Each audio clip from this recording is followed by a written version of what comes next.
Buonasera e benvenuti ad una nuova puntata di Resistenze Meridionali. Siamo qui in diretta dall'Officina delle Culture Gelsomina Verde di Scampia, in diretta sui vari canali social e su TV Campane.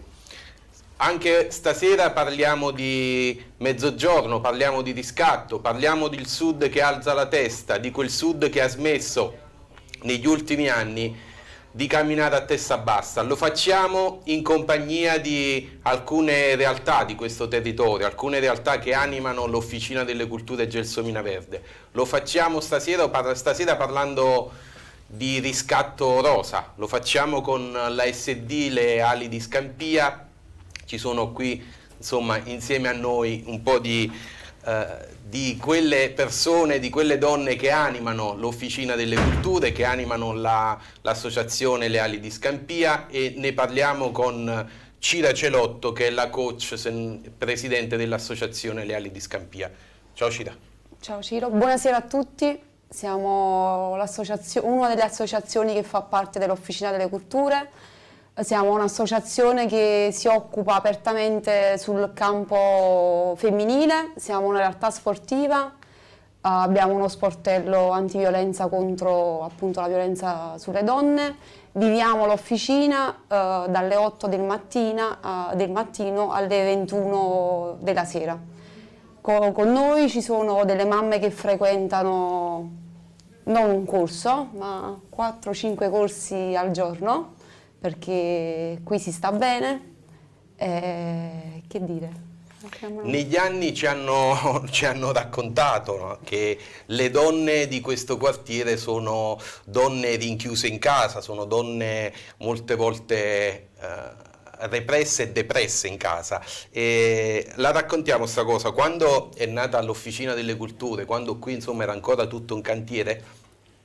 Cira con alcune persone venne a chiedermi lo spazio all'interno di questa struttura. Io per primo, insomma, nato e cresciuto in questo quartiere e vivo in questo quartiere, avevo dei sani pregiudizi sul quartiere e proprio, insomma, le dissi io lo spazio a disposizione te lo do, ma abbiamo la consapevolezza che tra qualche mese, insomma, abbandonerai i corsi perché le donne in questo quartiere sono abituate a starsene a casa, a fare le pulizie, in casa con le finestre spalancate, con Gigi D'Alessi a tutto volume, ci perdoni Gigi D'Alessi insomma per il paragone, però era quella l'idea malata, il pregiudizio che avevo io stesso, figlio di questo quartiere, sulle donne del quartiere. E invece è successo tutt'altro. Sì, è successo che 4-5 mesi ho lavorato solo per 4-5 persone, poi siamo arrivati a 10 e lì stavo pensando di abbandonare. Però un giorno mi sono detta, ma invece di praticare solo il Pilates, che comunque è una disciplina molto più monotona, non c'è musica, magari le donne vogliono arrivare qui per distrarsi, magari provo con una lezione un po' più adrenalinica, con musica a palla. Lì ha funzionato, si avvicinarono a guardare la lezione 30 donne, dopodiché il giorno dopo ho fatto per la prima volta una lezione con 40 persone, da lì da 40 ne sono arrivate 600, anche fino a 1000 nell'arco della giornata. Oggi succede esattamente il contrario, mo l'hanno cacciata dall'officina, insomma, no? Sì. Ma sicuro che l'ha fatto. Se prima avevamo difficoltà, insomma, no, però scherzi a parte, insomma, soprattutto nel periodo estivo, insomma, quando le porte si spalancano, è bello poi quando usufruiscono del giardino, insomma, vedere queste coreografie nel cortile dell'Officina delle Culture, diventa insomma una cosa, un riscatto non solo da un punto di vista ideologico, ma insomma anche da un punto di vista estetico. Cira, quante persone ci sono iscritte? Sono arrivate oggi, ne sono 700, tra le quali si sono avvicinati anche i papà e i bambini delle famiglie stesse che partecipano, quindi si è ampliato. Ci occupiamo di famiglie intere che frequentano i nostri corsi e condividono con noi le nostre giornate. Come si fa per iscriversi? Bisogna arrivare in sede, sono io stessa che, guardando la persona che chiede un corso adatto a lei, in base alle sue esigenze fisiche facciamo una consulenza e la indirizzo verso il corso più adatto a lei. Si arriva, si fa una tessera associativa e si partecipano ai corsi. I corsi costano, lo voglio dire perché ci tengo, perché non siamo una palestra che richiede cifre esagerate, ma siamo un'associazione nata come palestra per offrire a tutte le donne del quartiere di poter permettersi il suo benessere psicofisico con solo 10 euro mensili, che sarebbero 80 centesimi a lezione. Meno un caffè.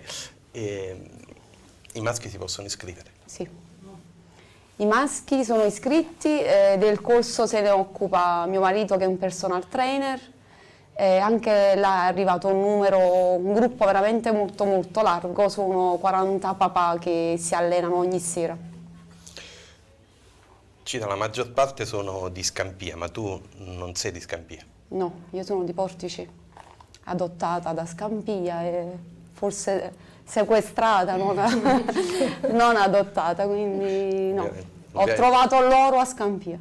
Ovviamente il nome tipico L'oro lombardo, proprio Cira, insomma, no? Il nome, che non ti chiama Portici, diciamo. Il nome no? penalizza, però. No, in questa struttura entrano solo i Ciro e i Cira, quindi insomma, da questa esperienza, o meglio, questa esperienza è frutto anche di un percorso personale, no? Dal quale poi è nato un libro,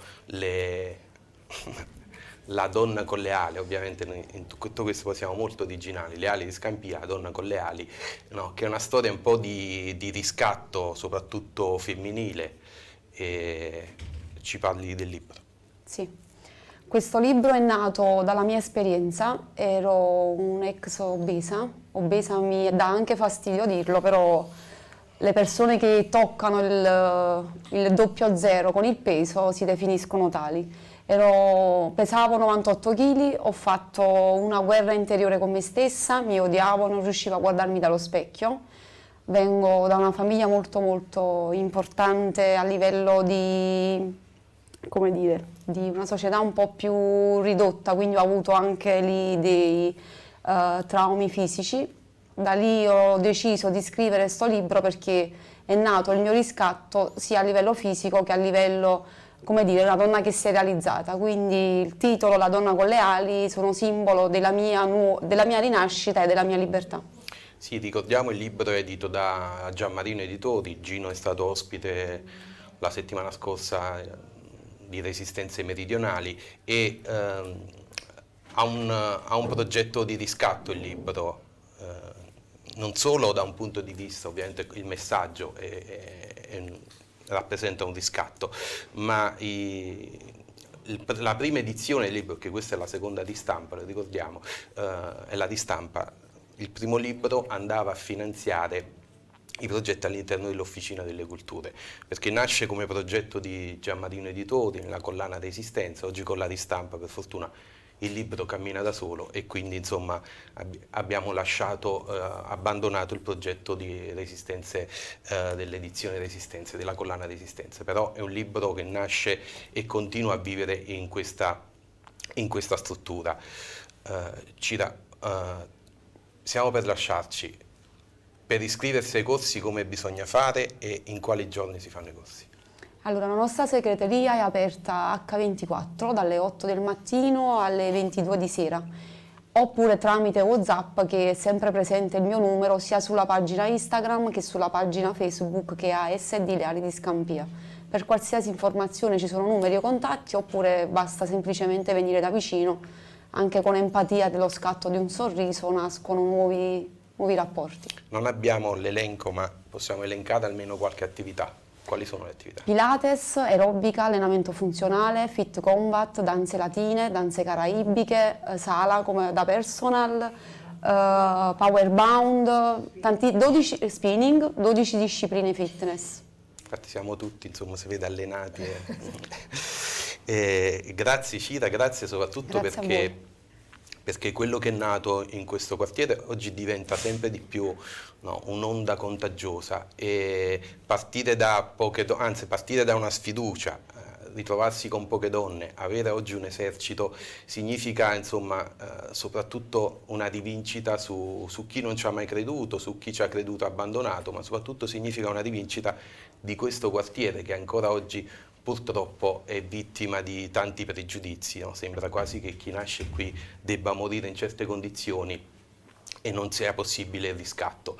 Noi con questa trasmissione vogliamo raccontare assolutamente il contrario, vogliamo raccontare che il nostro meridione è stanco di subire ed ha voglia di riscatto. Mancano le opportunità, mancano le occasioni, quelle abbiamo imparato a costruire dall'alto senza farle calare abbiamo imparato a costruire da basso senza farle cadere dal cielo, insomma, senza aiuti dall'alto. Perché è dal 1861 che queste terre subiscono da questo punto di vista e ora è arrivato il momento, insomma, di dire basta. Dietro di noi ci sono alcune immagini e foto meravigliose, insomma, delle attività che si svolgono durante i corsi della SD Leali di Scampia. Io vi lascio ricordandovi sempre la questione, ecco le foto, insomma, che appaiono. Qualcuno mi suggerisce io però non ci sto, insomma sono foto prese dei vari anni nei vari corsi, quindi qualcuno si rivede, qualcuno no, insomma, però è bello anche avere la memoria storica, soprattutto di come erano prima gli spazi, oggi sono ancora più belli, ancora più luminosi e lucenti. Io vi lascio con un impegno ricordandovi sempre, insomma, qual è la situazione dell'Officina delle Culture. Noi oggi trasmettiamo dagli studi di questa meravigliosa realtà all'interno dell'Officina delle Culture, ma l'Officina delle Culture vive ancora una contraddizione mostruosa. Da una parte c'è il Comune di Napoli che ci tiene nell'oblio, ha abbandonato questa struttura ormai da 4 anni senza contratto, dall'altro lato c'è invece un tribunale che ci riconosce il lavoro che facciamo e ci manda detenuti, c'è un territorio che c'è sempre accanto e continua a frequentare questo posto, c'è il Comune di Napoli che ci ritiene banditi e la massima carica dello Stato che ci premia per quello che si fa all'interno di questa struttura. Questa struttura è abusiva per qualcuno. Noi rivendichiamo il diritto ad occupare gli spazi quando questi sono abbandonati, quindi se ci sono reati noi siamo contenti, se questo è reato siamo contenti di averlo fatto io in prima persona e vi prometto, chiudiamo così ogni nostra puntata, vi prometto che fino a quando saremo qui dentro questi spazi avranno luce, avranno soprattutto sempre persone che troveranno qui dentro voglia e possibilità, strumenti di riscatto. L'Officina delle Culture non può morire, lo ricordiamo ogni giorno al sindaco Manfredi, lo ricordiamo all'intera giunta comunale e finché avremo vita staremo qui dentro a difenderla. Da buon meridionalista ce l'hanno insegnato i partigiani prima e i briganti poi, quello che ci appartiene va difeso e noi stiamo qui per questo. Grazie e buona serata.